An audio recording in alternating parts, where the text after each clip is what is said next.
Je sais pas si vous avez déjà regardé le film Je suis timide mais je me soigne, réalisé par Pierre Richard en 1978. C'est une comédie française qui raconte l'histoire d'un gars qui tombe follement amoureux d'une nana, mais le problème c'est qu'il est très timide, à tel point qu'il n'arrive jamais à avouer ses sentiments et ça l'handicape beaucoup dans sa vie. Un homme va venir à sa rencontre pour lui vendre une drôle de formation qui va servir à le coacher en séduction et en confiance en soi. Et les péripéties qui vont suivre pour conquérir cette fameuse nana sont à mourir de rire. Honnêtement, on n'en parle pas assez, mais les comédies françaises des années 60-70 là, avec Louis de Funès, Pierre Richard, Bernard Blier et compagnie, t'as beau les regarder petits comme grands, tu te tapes toujours les mêmes fous rires et c'est un art, je trouve, de savoir faire ça, malgré des années qui passent. Si je devais vous donner mon top 5 de mes films préférés de ces années-là, ça serait Oscar, Tous les Fantomas, Tous les Gendarmes de Saint-Tropez, Rabbi Jacob et La Folie des Grandeurs. Franchement, ces 5-là, c'est vraiment des pépites si vous ne les avez jamais vus avant, mais foncez les voir, vos joues vont exploser tellement vous allez être mort de rire du début jusqu'à la fin. Aujourd'hui, on n'est pas là pour parler de timidité, vous l'aurez compris, mais plutôt de gentillesse. C'est une qualité merveilleuse pour certains qu'il faut partager avec les personnes ou les causes qui nous tiennent à cœur, et pour d'autres c'est un acte de faiblesse qui ouvre la porte à tous les profiteurs et manipulateurs. Donc on va voir ce qu'est la gentillesse, pourquoi c'est important d'en avoir, et combien il faut faire attention avec qui on la partage, comment et pourquoi. Mais avant ça, revenons un peu en arrière si vous le voulez bien, revenons à la base de la gentillesse qui commence dès notre enfance. C'est là qu'on va savoir si on est une personne gentille, trop gentille ou méchante. Parce que oui, ce sont nos parents qui, à travers notre éducation, vont nous transmettre leur vision de la vie et donc leurs valeurs mais aussi leurs peurs. Et toute notre base de gentillesse va se construire à ce moment-là. Alors je sais, c'est très facile de balancer la faute sur les parents, mais en vrai on va pas se mytho, hein. Il y a une part de vérité dans ce que je dis. Selon l'éducation que tu reçois de tes parents, tu seras amené à être plus ou moins gentil dans ta vie. Plus l'éducation est stricte et exigeante, plus tu seras amené à être gentil ou trop gentil, selon l'intensité de la chose, parce que tu auras pris l'habitude de te soumettre à tes parents, et donc de leur dire oui à tout ce qu'ils te demandent, en échange d'une récompense, d'un sentiment d'être aimé, d'exister ou d'un retour de gentillesse. Mais plus tu as une éducation laxiste, plus tu seras amené à être méchant. Parce qu'on t'aura fait comprendre que tu es dominant dans l'histoire et que ce sont les autres qui doivent se soumettre à tes demandes. Bien sûr, je tiens à préciser que vous fassiez partie des gentils, des trop gentils ou des méchants, ne vous sentez pas offusqué ou rabaissé de faire partie de telle ou telle catégorie. Vous allez comprendre au cours de cet épisode que personne n'est en réalité bien ou mal dans l'histoire. On a besoin de tout le monde pour faire un monde, c'est simplement des noms que j'ai choisis pour distinguer 3 types de personnes. Par la suite, chacun, selon son éducation, va avancer dans la vie et va découvrir ce que la gentillesse lui apporte de bénéfique. La valorisation de soi. Certes, tu agis pour le bien d'autrui, mais ça te permet surtout d'augmenter ta valeur. C'est ça l'effet de la gentillesse. Et quand en plus on te fait remarquer que ce que tu fais, c'est bien, par un remerciement, des compliments, un retour de gentillesse comme pouvaient le faire tes parents, bah tu te sens un peu comme le roi ou la reine du monde, tu vois, à ce moment-là. Avec un petit shoot d'endorphine qui va avec, ça, on adore. En réalité, être gentil, ça te permet surtout d'embellir ton image à travers l'autre. Parce que en agissant ainsi, tu augmentes l'estime que tu as de toi, mais aussi ton niveau de bonheur. Et c'est pas du narcissisme ou de l'égoïsme comme certains peuvent parfois le dire. C'est sincèrement, je pense, une manière de te prouver à toi-même que tu es une belle personne. Parce que peut-être que sans ça, tu n'arrives pas à estimer ta valeur. Mais ce qui est sûr, c'est qu'avec la gentillesse, non seulement t'agis pour le bien des autres, mais aussi pour toi-même. Parce que peut-être que sans ça, tu n'arrives pas à estimer ta valeur. Et si j'ai cette belle image de moi, ça veut dire quoi? Que les gens m'apprécient et que je suis acceptée par les autres. Car la dernière chose que veut l'être humain, c'est se retrouver seul. Nous sommes des êtres sociaux avant tout, donc notre cerveau va créer le raccourci de se dire que si on est gentil, on ne se retrouvera jamais seul et qu'on sera toujours bien perçu par les autres. C'est fou, hein? On dirait pas que d'une action toute simple, il y a tout ça qui se cache derrière. Cependant, là où ça devient dangereux, et tu l'auras deviné, c'est quand on va avoir tendance à devenir trop accro à ces fameux retours. Les compliments, la sensation d'être apprécié, ce fameux shoot d'endorphine. Mais on a tendance à oublier que dès qu'il y a cette notion d'excès, de trop quelque chose, et ça dans n'importe quel contexte qu'il soit, pas juste la gentillesse, ça n'apporte jamais rien de bon. Il faut absolument qu'il y ait un équilibre et comprendre qu'on a besoin du noir pour révéler le blanc, et inversement. Et quand on est trop gentil, tout comme on consomme trop de drogue, on consomme trop d'alcool, trop de chocolat, ça ne crée plus du tout les mêmes sensations du début. Au contraire, ça crée tout l'inverse. Prenons l'exemple d'un méchant qui ne vous montre jamais de signe de gentillesse. En général, le premier réflexe en tant que gentil ou trop gentil, ça va être l'incompréhension. En mode mais qu'est-ce qu'elle a celle-là cette personne ne voit pas combien je suis une personne géniale et gentille. Alors je vais continuer de l'être avec elle pour qu'elle comprenne qu'elle n'a rien à craindre de moi. Et on va avoir même tendance à lui trouver des excuses en plus. Peut-être que cette personne n'est pas bien dans sa peau, peut-être que c'est pas sa journée, peut-être qu'elle a appris une mauvaise nouvelle. Et c'est très bien de penser comme ça, car il est vrai que ça peut arriver à tout le monde. Mais pas tout le temps. Alors quand ça devient récurrent, 1 fois, 2 fois, 3 fois, tu vas commencer à te dire « Mais merde, sérieux, pourquoi cette personne réagit comme ça avec moi ? Enfin, je lui ai rien fait, bordel !» Et pourtant, tu vas encore plus être gentil avec cette personne, car tu ne voudrais surtout pas envenimer encore plus ta relation qu'elle ne l'est déjà avec elle. Et là, attention, grossière erreur. Comme tu ne t'affirmes pas, que tu ne poses pas tes limites, tu vas te retrouver dans des situations à fuir où tu n'as pas du tout envie d'être. On va finir par abuser de ta gentillesse, profiter de toi, car tu vas dire oui à tes demandes où tu aurais voulu hurler non. Tu vas trouver ce comportement injuste, donc tu vas passer par la colère ou la tristesse, mais comme tu ne dis rien et intériorises tout pour garder cette image lisse de gentil, ça va te provoquer du stress dès que tu verras cette personne, t'auras même du mal à dormir, peut-être que ça aura une influence sur ton appétit, et surtout, malgré tous tes actes de bienveillance, t'auras quand même l'impression d'avoir fait quelque chose de mal, quoi. Et la somme de tout ça, c'est que ça mène un beau jour à un gros pétage de câble, ou une dépression, voire même un peu plus sombre dans certains cas, et à la grande surprise de tout le monde, puisque tu auras toujours tenu à garder cette étiquette de gentil ou trop gentil, et ce qui fait que les gens ne comprendront même pas pourquoi tu as réagi comme ça. Maintenant, si on prend l'exemple d'un gentil qui ne te renvoie jamais la même intensité de gentillesse que tu lui donnes en tant que trop gentil. Souvent, ça va créer de la frustration. Parce que, mis à part si tu tombes sur une personne trop gentille comme toi, la plupart des personnes gentilles ne rendront jamais la même intensité de gentillesse que celle que tu leur donnes. Je vais pas rentrer dans le débat de oui, c'est pas bien d'agir par gentillesse seulement pour qu'on te rende l'appareil. C'est vrai, je suis d'accord, le mieux serait de s'en foutre. Mais on va parler honnêtement. Quand tu agis avec bienveillance, gentillesse et respect envers qui que ce soit, tu t'attends à ce qu'il te traite un minimum de la même manière. Point final. L'humain est comme ça.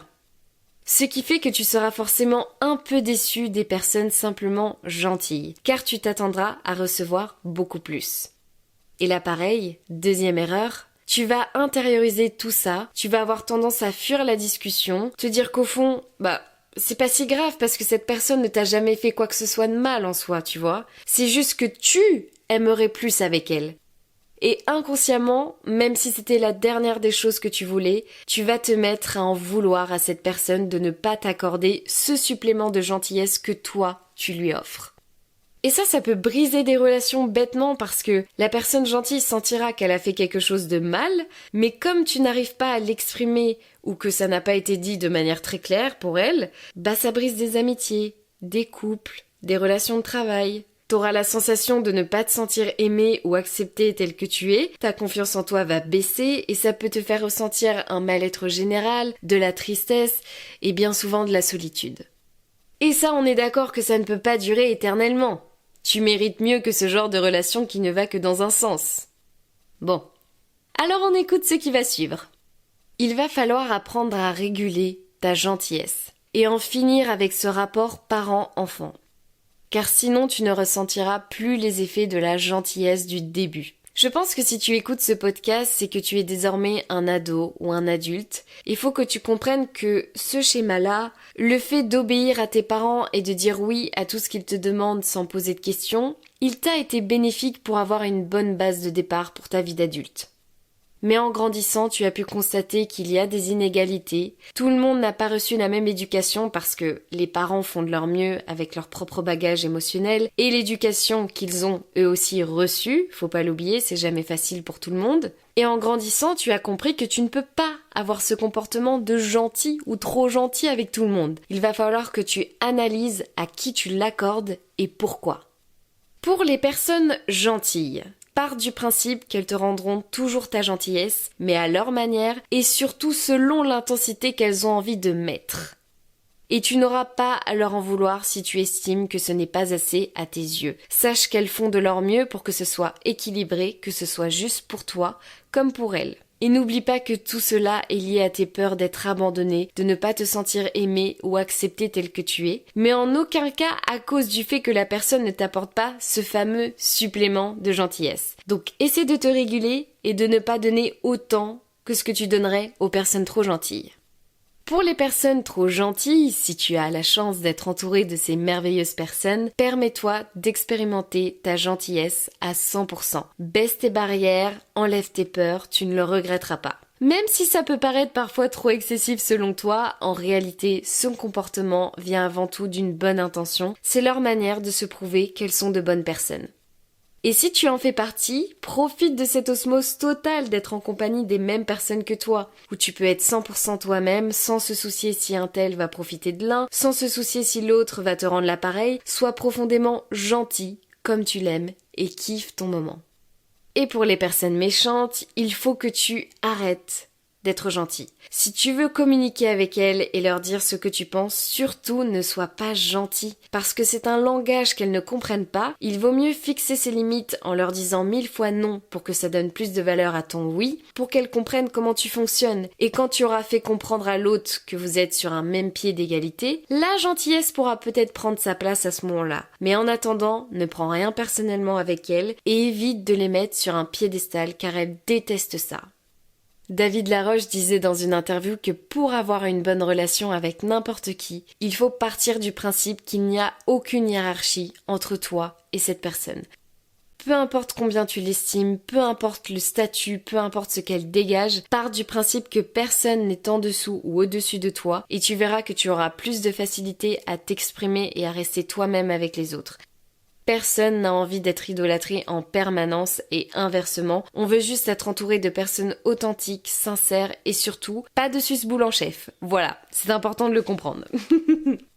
Ce que j'aimerais rajouter pour vous aider à mieux distribuer votre gentillesse, c'est de la visualiser sous forme d'eau dans un vaporisateur.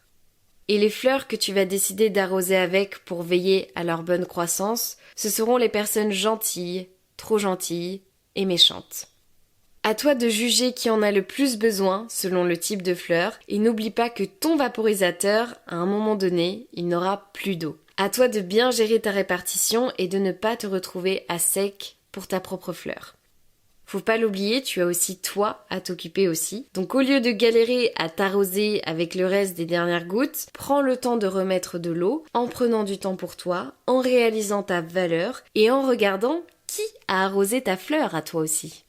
Et ça, c'est un point que je tenais particulièrement à aborder. Souvent, on a tendance à se focus que sur le négatif, donc en l'occurrence sur les personnes qui ne nous apportent pas ce que l'on souhaite, les personnes qui ne sont pas gentilles avec nous et qui ne peuvent pas nous voir en peinture. Alors déjà, faut se rappeler qu'on ne peut pas plaire à tout le monde, c'est une réalité, et que ce genre de comportement nous aveugle pour repérer qui est agréable, sincère et gentil avec nous.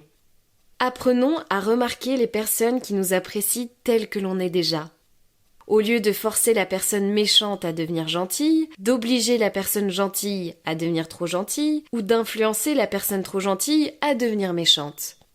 Souvent, c'est pas forcément des personnes auxquelles on aurait pensé tout de suite, et ce qui fait que parfois on passe à côté de très belles relations comme ça, parce qu'on s'est trop concentré sur les personnes avec lesquelles on ne matche pas. Donc, pensez à ouvrir grand vos yeux et regardez au-delà de ce que vous pouvez voir habituellement. Taisez-vous et écoutez ce que disent les gens autour de vous. comment ils parlent des uns des autres entre eux. Portez une attention sur leur gestuelle, leur timbre de voix, leur façon de se tenir. Ça va vous permettre d'avoir un max d'informations sur eux, de faire le tri et surtout de vite savoir à qui vous avez affaire. Moi, j'avoue qu'après avoir travaillé 12 ans dans la coiffure, à force de voir la clientèle défiler tous les jours en salon, j'ai appris à analyser très rapidement les gens qui m'entourent. Quand une nouvelle personne rentrait pour son rendez-vous, au bout de 15 minutes, je savais déjà à qui j'avais affaire. Juste en me basant sur son timbre de voix, sa gestuelle, ses premiers mots, son physique et ses centres d'intérêt. Si ça vous intéresse, il y a un livre qui parle très bien de ça, c'est Les 5 blessures qui empêchent d'être soi-même par Lise Bourbeau. Elle fait une description très détaillée de ces 5 blessures, le rejet, l'abandon, l'humiliation, la trahison et l'injustice, en étudiant le physique, le côté émotionnel et mental. Et ça aide beaucoup à comprendre ses propres peurs et celles des autres. Et c'est ça qui est très intéressant dans ce bouquin. Non seulement ça permet d'en apprendre plus sur soi, mais aussi de développer une grande empathie envers les autres, que malheureusement on a de moins en moins dans ce monde très autocentré. Alors bon, mon côté idéaliste dirait qu'il est nécessaire d'apprendre et de comprendre l'autre pour bien vivre ensemble, mais ça risque d'être compliqué si personne n'y met du sien, quoi. Alors que si tout le monde faisait chaque jour un petit geste envers l'autre pour le comprendre, ce serait déjà merveilleux et la vie serait tellement plus douce. Soyez cool avec vous et les autres, sérieux. La vie, c'est pas toujours simple pour tout le monde. On a tendance à l'oublier parce qu'encore une fois, on est très focus sur notre nombril et on a souvent l'impression que nous sommes seuls avec nos problèmes alors que c'est totalement faux. Sachez que tout le monde fait semblant d'aller bien. À mon avis, ça sera le thème d'un prochain épisode de podcast, donc je vais pas développer là-dessus, mais c'est une vérité. Quand tu es sur les réseaux sociaux, en repas de famille, en soirée entre potes, tu vas jamais parler de tes problèmes d'argent, de ta solitude, de tes problèmes de santé, ton burn-out, ton postpartum, parce que c'est jamais le bon moment au final.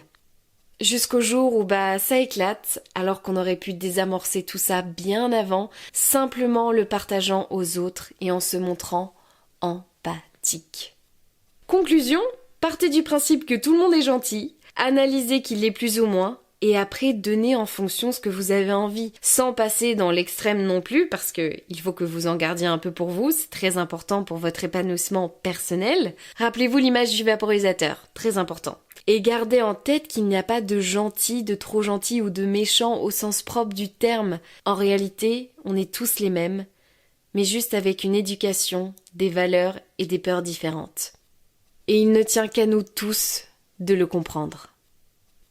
Merci de m'avoir écouté, j'espère que cet épisode donnera du baume au cœur à ceux qui en ont besoin. N'hésitez pas à liker, commenter, mettre 5 étoiles au podcast si ça vous a plu. C'est vraiment très important pour moi. S'il vous plaît, pensez à le faire, c'est très important. Mettez 5 étoiles, please. Je vous fais plein de gros bisous, prenez soin de vous et je vous dis à très bientôt dans un prochain épisode de Dolly's Talk. Mouah, bisous!